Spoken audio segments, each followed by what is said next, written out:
No, and the baby actually, without giving too much away, the baby actually plays a very integral role in the season. It's not just, oh look, suddenly has a baby and then you never see the baby again. So, yeah, the baby plays, without spoiling anything, the baby plays a big role. That is the head, but the fake baby is really, really heavy. The fake baby is so heavy. Yeah. We had to invent a fake baby to have, and then it was so heavy that we ended up cutting its legs off. So now we just have like a fake torso and a head, and we're all happy because it's a lot lighter. It's a lot lighter. So wrong. The series is known for its great martial arts. You guys seem to step it up. In the first season, it was amazing. Second season, we're like, how are they going to top it? And you guys top it. Third season, so this is to be the third season.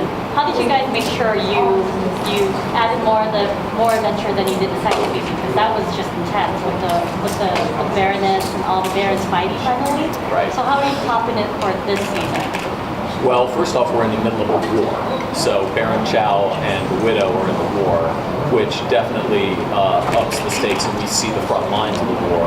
And also by introducing Pilgrim and Cressida into this world, you're bringing in an entirely different sort of flavor than you've seen before, and that's allowed us to, really delve deeper into the Azure mythology and the sort of people with the dark eyes, and which has allowed us, I think, to have a lot of variety in the fighting. I mean, funny, the first conversation Daniel and I had about this season, which is how are we going to change up? How are we going to just mix up the fights, and what haven't we done yet? So, I think you see a lot of, Daniel's first fight in episode 1 of the season is very kind of brutal, hand-to-hand, no wires. The first fight of the season with the Widow and Moon is very in the vein of Crouching Tiger and House of Flying Daggers. But then you also have a lot of comedy as well this year. So we really, I think because we're expanding the world, we've been able to really expand the palette of the fights as well. I think that's kind of a Hong Kong thing too, is there's comedy in the fight, and I kind of love that aspect of it as well, and trying to find those little beats. So you can have a fight, but if someone hits you with a chicken at some point, you're going to take a bite out of that chicken, you know what I mean? I like those kind of Hong Kong fight rules when it comes to comedy during a fight, I think it there's really little spaces within the fight to have a bit of drama happening, whether it's comedy or whatever it is, that allows to breathe, and that fight has its own character all the time. Is the nunchuck thing a spoiler? No, in the fish. It's okay, so there's a fight scene where I in a marketplace where I use a dead octopus as a nunchuck. Exactly. Those things, I kind of love that about it. And also the scale of our fights mean that we have a whole marketplace selling. One store sells fish, so you then use I think that scale goes up too in season. Good. All right. Well, thanks, guys. I'll go again. Okay. So in season 2, Nathaniel Moon was an incredible character. Clipper, just like Sonny. Initially, I thought he was dead. What's the significance of bringing him back? Well, with enhancements. Yes. Well, in season 3, the Widow has, when we begin, she's really sort of alienated everyone. She had the big throwdown with Tilda, Lady Bird with a chandelier dropping on you, and then Waldo had sort of become disillusioned and had left her, so she had to go out and recruit a new regent. And so she goes out and finds Moon, who was, we said in season 2, was a former Clipper, and you find out that he used to be her husband's regent, which is why she goes and recruits him. And then one of the things that she does is build him a mimic hand that, and again, that's really a homage to martial arts films as well. And we wanted it to have a bit of a steampunk vibe to it, so that it's a little tricked out. You know what I mean? So it's got a sword, it's got darts, it's got sort of different little weapons that he can use. So I think personally as well for me and Moon, played by Sherman, is we had such a good time with him on the second season, and I think there are some people you meet during your time on a set who are not only talented and fucking nice as a person, but he works hard, and you said, so I think Sherman's been trying to, I think a lot of his career trying to make a break and to try and make it in this big business, and it's difficult. So when you find out that he's coming back as a season regular, you think, yes, it literally couldn't have happened to a better person, because he fucking works hard, and he's good, and he's nice to be around, I was curious about one thing, and it's something on the show. With the widow going on her rampage right now, with the act of desperation, it was explained in the opening prologue why there are no guns, but I've been kind of curious, who enforces that, and what's stopping somebody in an act of desperation from saying, if I don't bring out some heavy artillery, we're wiped out? Is how that law came into place ever going to be explored further?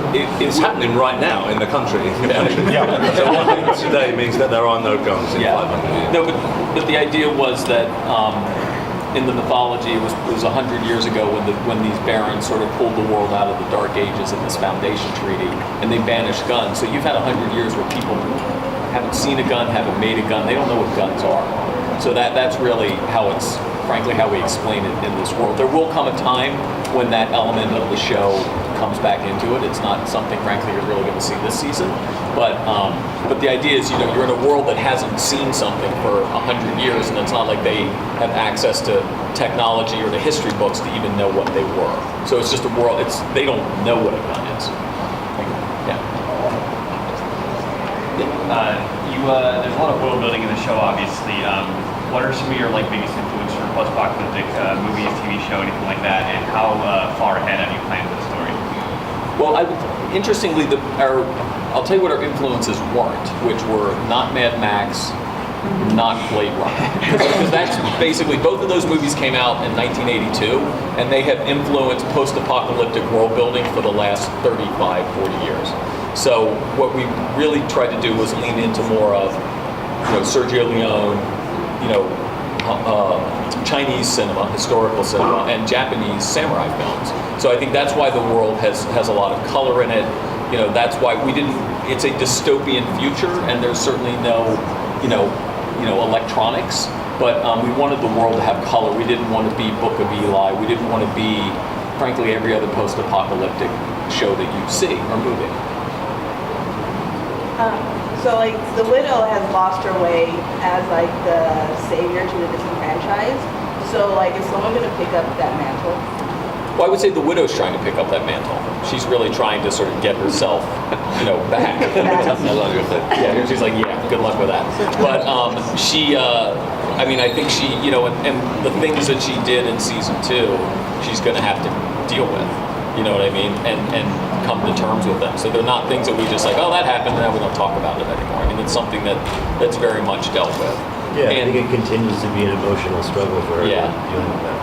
Yeah, no, exactly. So I think she's trying to get it back, because I think what Chow represents is so brazenly the old world that nobody wants, that I think it still gives the widow still looks like a better option than Chow.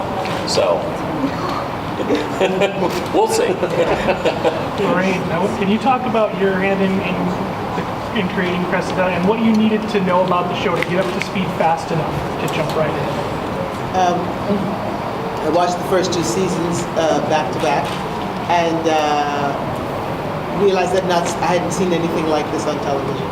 And I've been wanting to get into this genre for the longest time. All I had to get to play lawyers and doctors, and I really wanted to play dress up and wield swords and do sword play and fight and fly and all the extraordinary things I do in this season. So I was really thrilled to come on board, and I didn't have to do fight camp, which there's 3 weeks of fight camp at the beginning of every year. Yeah. And then I probably came within the first week I was doing a fight. Trial by fire. And realized that I really loved it. It's not as hard as it looked, and then it is really much harder than it looks. And so it's kind of like being in the sandbox of these guys. That's what it feels like. Yeah, so I'm sorry for asking again, but last season we saw the small stories that eventually all built up together. Because there's so many characters, new characters, and the other characters from previous, are we going to see the small build-ups of each storyline and then it comes all together, or are we all going to have it all together with all of them together? The story's definitely, you're right about season 2. You had sort of the Sunny story, the Sunny Bajie story, the Widow story, the Quinn story, and then they all kind of converge at the end. This season, we wanted those stories to crash into each other sooner. So you're going to see a lot more interaction between the characters. I remember even talking to Emily and saying, last year the majority of your scenes were with Tilda and with Waldo. And this season she's, interacting with a lot more characters, as is Bajie, as is Sunny, Pilgrim and Cressida as well. So I think it's something we definitely wanted to see, a lot more, interconnectivity between the characters. And also what's great is you get the right scenes for characters who hadn't met each other after 2 seasons, which is also cool. Are we done with the monastery? We are not done with the monastery. Are we going to see what happened at the end with how they all came against them, against the master and everything? What the fallout from that was? Sorry, say that again? How they all came against the master at the end. That's how we left it off. Oh yeah, we get back to the monastery story. Right. So yeah, that's all I can say. Yes. I like how you guys cast the actors who have real martial arts background. So with season 1 and 2, you had Kung Lei as a guest star. And this season you have Louis Tech. Yeah. Can you tell us a bit about what he brought to the table? Well, it's just always, it is a lot easier when you have someone that can actually do all that stuff and they have that foundation already. So, of course we have the fight camp and we train people, but when someone comes to the table with that skill set, then it just makes it a lot easier, and then we can make even crazier stuff. Like I said earlier, we create the fights based on the strengths of each individual actor. And so if someone has a broad palette of tools like that, then it becomes much easier, much more fun for us to do something crazier with it. So Louis was a great actor. It was great to have him on board and have that experience that he has. Since a little kid learning martial arts, and then his family being in the film business, all that helps to create these fights. And he was really excited because he's finally getting to do it on a really cool show. Yeah. What are some of your personal preferences for Kung Fu, either in movies or just martial arts in general? Like what kind of personal preferences? Well, personally, I'm big on Bruce Lee and Jet Li, and obviously Enter the Dragon is a timeless classic, so I'm just wondering what you guys think about it. Yeah, I'm kind of more in that realm where it's mostly Asian stuff. I'm not really a Chuck Norris fan. Or that kind of stuff. That era, like I grew up in that era, the 80s, martial arts, American films, but really what got my imagination going was the wuxia Chinese films, right? And I think that's the heavier influence on our show than let's say the American stuff. But mostly, Chinese and then maybe Japanese samurai stuff as well.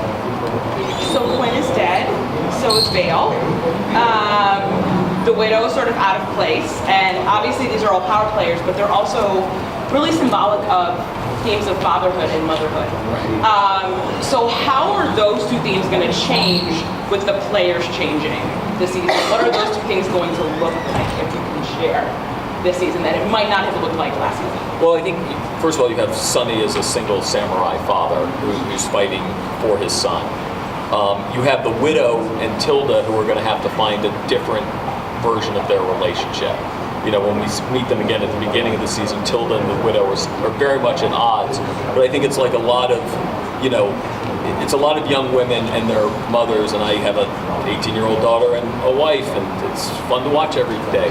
But you get to see how that evolves, and how Tilda used to have this absolute sort of love and devotion for the Widow, and the Widow always had, thought she could control Tilda and tell her anything she wanted to hear to kind of keep her in line. But now Tilda sees her mother in a different way, and they have to come back to each other in I think in a much more adult relationship than what they had before. And I think Tilda also, even though she lives in the Badlands, saw the world in a very black and white way, and she has to realize that some of the choices that you make are, morally gray. And frankly, Lydia helps her in that. Lydia's someone who's been in the Badlands forever. She's been at the top, she's been at the bottom, she's been a survivor, and she knows how the game is played. So I think that's something that'll play. So you have Tilda, who has these 2, it's almost like the mother she hates at the moment, and like the cool aunt who she can turn to for advice. You have Sunny, who's literally trying to be a single dad. Vale's last words were, teach him how to be good. How do you do that in this world, and how do you do that with all these tattoos on his back? Then you have Pilgrim, who's come into the Badlands as a sort of fanatical religious figure, but he's sort of preaching a different kind of, way to that the world should be. And the idea that he's the shepherd and this is his flock, and he and Cressida are sort of inviting people in. Like, if you want to get away from these barons where you guys are basically cannon fodder for these powerful people, we'll come to us, and we're going to build something new together that deals more in faith. And we'll start to see how MK gets seduced by that. MK, who has always been looking for some sort of father figure, who's been abandoned and lied to at various points in the show, and how he gets drawn into that world. So I think there's a lot of, and then you have Louis Tan, who plays Gaius Chow, who is Baron Chow's black sheep abolitionist brother, who, she's basically kept in a cage for many years, and how he escapes, and then what is his relationship to his family when you're that person and your family has that kind of history. So I think there's definitely a lot of parents, and as opposed to mothers and daughters, fathers and sons, it's really parents and children, and I think even Tilda says it, which is prescient, which is, how do we, if we want to change the world, we have to stop the cycle of violence that we're in, and not repeat the mistakes of the older generation. So I think there's a lot of those themes running through it this year. We have time for one more question. In the red? For Lorraine, coming from a show like Orange is the New Black, where it's, women, it's just women, pretty much, and a show like, coming to a show like The Badlands, which I think a lot of the women are kind of the power players on that show. When you get a script now that doesn't have such strong female characters, like, what's your reaction to that? I send them back to my agent.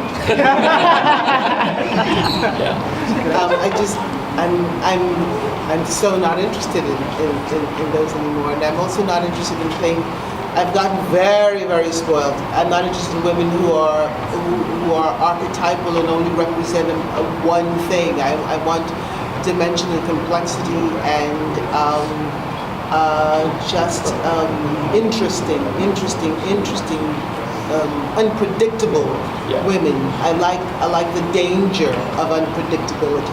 Yeah, and Lorraine's amazing in the season. I think what's great about her and Babu and Nick, when he came too, it's like, you got to come into this world and be ready to play, and just feel like you're in it. And I remember, when Lorraine, when she shot her first scenes with Babu, and I felt like, yes, she snapped into this world because she came to play. We tried to write a character with real agency, so that she was strong, but strong in a different way than you'd seen. And again, also, we didn't want to do another version of the Widow, another version of Chow. It's like, what can she bring to this world? And we developed a whole, Azarian language, which Lorraine learned. Yes, there you go. No idea what you said. So I think that's the thing too, is when everybody comes to do the show, they really are all in, and I think and I think that's frankly the appeal of our show, because you're like, how would you like to uproot yourself and move to Ireland? So it's just like, if we didn't do something interesting, I don't think we would get actors of this caliber. So, and I think that's, we're really grateful that they're in the show and just help us to keep expanding this story. So thank you guys. I think, to be fair though, I think when the part of the, for me anyway, part of the allure is that I think Alan Miles very good at giving you a bit of ownership over your character, at the very least. Very much. So I think once you have that, then why wouldn't you be all in? Because that's up to you. What comes out is up to you. What you put in is what you see on screen. So to not do that seems silly, and you don't often get that. Where someone says, "What do you want to do? Is the script all right? What would your character say?" You know what I mean? It's kind of rare.